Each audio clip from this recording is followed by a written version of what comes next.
Hi friends, welcome to GRS technical. लेकर मैं आ गया हूँ प्राचीन भारतीय इतिहास का भाग संख्या 4, वैदिक सभ्यता। वैदिक काल का विभाजन दो भागों, एक ऋग्वेदिक काल 1500 से 1000 ईसा पूर्व और दूसरा उत्तर वैदिक काल 1600 ईसा पूर्व में किया गया है। आर्य सर्वप्रथम पंजाब एवं अफगान में बसे मैक्स मूलर ने आर्यों का मूल निवास स्थान मध्य एशिया को माना है। आर्यों द्वारा निर्मित सभ्यता वैदिक सभ्यता कहलाई। आर्यों द्वारा विकसित सभ्यता ग्रामीण सभ्यता थी। आर्यों की भाषा संस्कृत थी। ध्यान रखेंगे, आर्यों के प्रशासनिक इकाई आरोही क्रम से इन 5 भागों में बांटा गया था। कुल ग्राम 20 जन राष्ट्र। ग्राम के मुखिया ग्रामीण एवं 20 का प्रधान विस्पति कहलाते थे। जन के शासक को राजन कहा जाता था। राज्याधिकारियों में पुरोहित एवं सेनानी प्रमुख थे। दिशा उत्तर वैदिक शब्द और राजा का नाम। पूर्व तो प्राची सम्राट, पश्चिम तो प्रतीची स्वराष्ट्र, उत्तर उदीची विराट, मध्य राजा, दक्षिण भोज। इस तरह से दिशा और राजा का नाम आपने जाना। आइए अब आगे जानते हैं। सूत रथकार तथा कम मादी नामक अधिकारी रत्नी कहे जाते थे। इनकी संख्या राजा सहित करीब 12 हुआ करती थी। पूरम दुर्गपति एवं स्पष्ट जनता की गतिविधियों को देखने वाले गुप्तचर होते थे। वाजपति गोचर भूमि का अधिकार होता था। उग्र अपराधियों को पकड़ने का कार्य करता था। सभा एवं समिति राजा को सलाह देने वाली संस्था थी। सभा श्रेष्ठ एवं सम्भ्रात लोगों की संस्था थी, जबकि समिति सामान्य जनता का प्रतिनिधित्व करती थी। इसके अध्यक्ष को क्या कहते थे? ईशान कहते थे। ईशान। युद्ध में कबीले का नेतृत्व राजा करता था। युद्ध के लिए गविष्ट शब्द का प्रयोग किया गया है, जिसका अर्थ गायों की खोज है। 10 राज्य युद्ध का उल्लेख ऋग्वेद के किस मंडल में है? तो 7वें मंडल में है। यह युद्ध पुरुषणी रावी नदी के तट पर सुदास एवं 10 जनों के लिए बीच लड़ा गया, जिसमें सुदास विजयी हुआ। ऋग्वैदिक समाज 4 वर्णों में विभक्त था। ये वर्ण थे ब्राह्मण, क्षत्रिय, वैश्य और शूद्र। यह विभाजन व्यवसाय पर आधारित था। ऋग्वेद के 10 मंडल के पुरुष सूक्त में चतुर्वर्णों का उल्लेख मिलता है। इसमें कहा गया है कि ब्राह्मण परम पुरुष के मुख से, क्षत्रिय उनकी भुजाओं से, जो ब्रह्मा है उनके रूप से, मुख से निकले हैं ब्राह्मण, भुजा से निकले हैं क्षत्रिय, वैश्य उनकी जांघों एवं शूद्र उनके पैरों से उत्पन्न हुए हैं। आर्यों का समाज पितृप्रधान था। समाज की सबसे छोटी इकाई परिवार या कुल थी, जिसका मुखिया पिता होता था, जिसे कुलप कहा जाता था। क्या कहा जाता था? कुलप। स्त्रियां इस काल में अपने पति के साथ यज्ञ कार्य में भाग लेती थीं। बाल विवाह एवं प्रदा प्रथा का प्रचलन नहीं था। विधवा अपने मृतक पति के छोटे भाई देवर से विवाह कर सकती थीं। स्त्रियां शिक्षा ग्रहण करती थी। ऋग्वेद में लोपामुद्रा, घोषा, सिक्ता, आपला एवं विश्वास जैसी विदुषी स्त्रियों का वर्णन है। जीवन भर अविवाहित रहने वाली महिलाओं को अमाजु कहा जाता था। आर्यों का मुख्य पेय पदार्थ सोमरस था। यह वनस्पति से बनाया जाता था। आर्य मुख्यतः 3 प्रकार के वस्त्रों का उपयोग करते थे: वास, अधिवास और उष्णीष। अंदर पहनने वाले कपड़ों को नीवी कहा जाता था। आर्यों के मनोरंजन के मुख्य साधन थे संगीत, इंटरटेनमेंट के का साधन थे संगीत, उसके बाद घुड़दौड़, फिर धूत क्रीड़ा। उपनिषदों की कुल संख्या कितनी है? 108। महापुराणों की संख्या कितनी है? 18।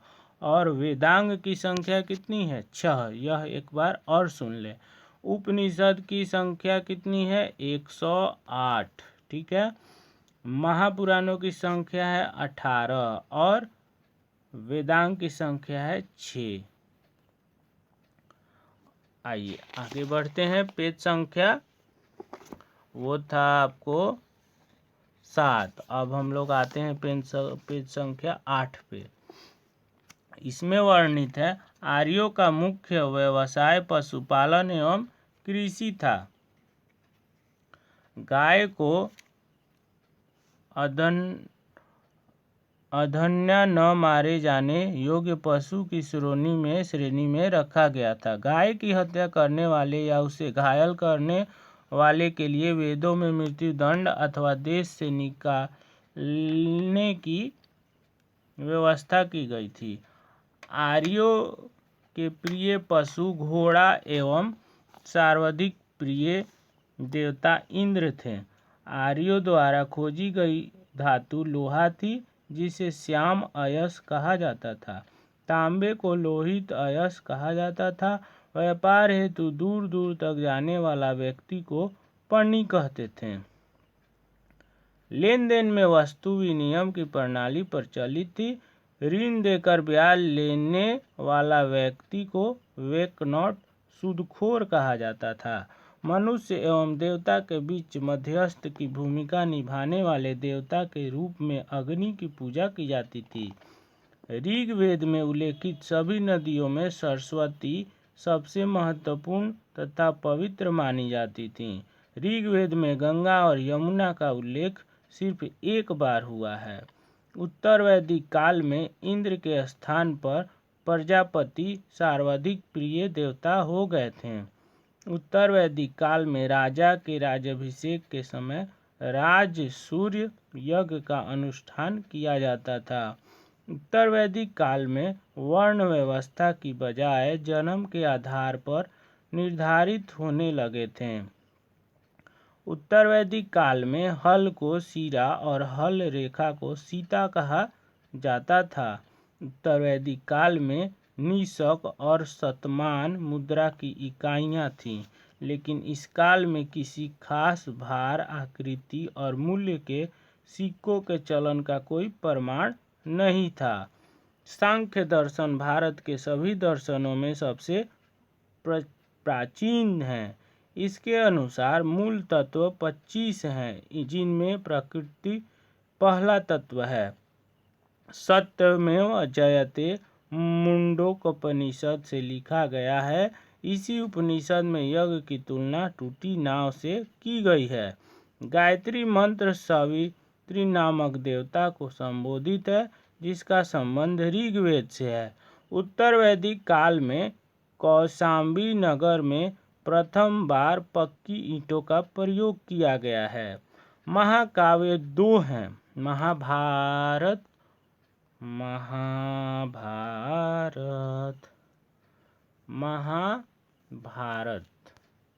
दूसरा तो आप समझ ही गए होंगे, रामायण। महाभारत और रामायण। महाभारत का पुराना नाम जय संहिता है यह विश्व का सबसे बड़ा महाकाव्य भी है। महाभारत को जय संहिता कहते हैं। यह विश्व का सबसे बड़ा महाकाव्य है। गोत्र नामक संस्था का जन्म उत्तर वैदिक काल में हुआ। आइए जानते हैं कुछ महत्वपूर्ण फैक्ट्स जो पेज नंबर 8 लुसेंट समान ज्ञान में दिए गए हैं। प्रमुख दर्शन एवं उसके प्रवर्तक। दर्शन बोलेंगे फिर प्रवर्तक बताएंगे, तो ध्यान से सुनिएगा।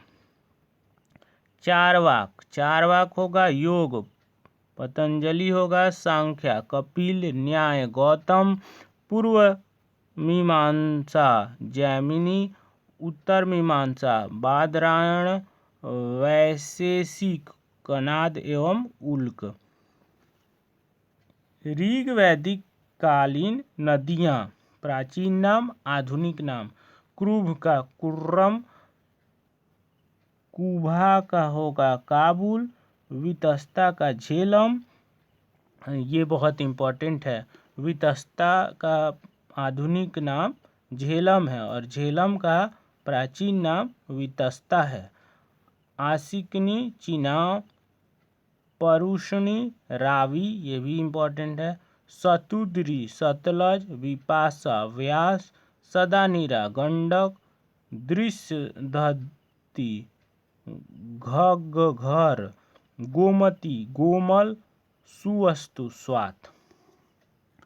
ऋग वैदिक कालीन देवता इंद्र,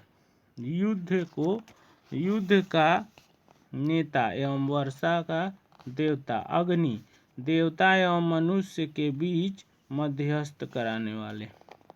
वरुण, पृथ्वी एवं सूर्य के निर्माता, समुद्र का देवता, विश्व के नियामक एवं शासक, सत्य का प्रतीक, ऋतु परिवर्तन एवं दिन रात का कर्ता।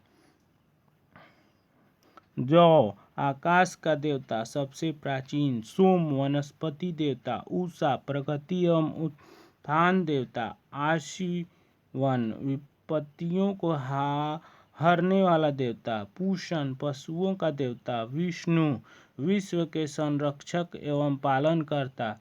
मरुति, आंधी तूफान के देवता। तो ये था दोस्तों पेज संख्या 7 एवं 8। मैंने इसमें बताया वैदिक सभ्यता।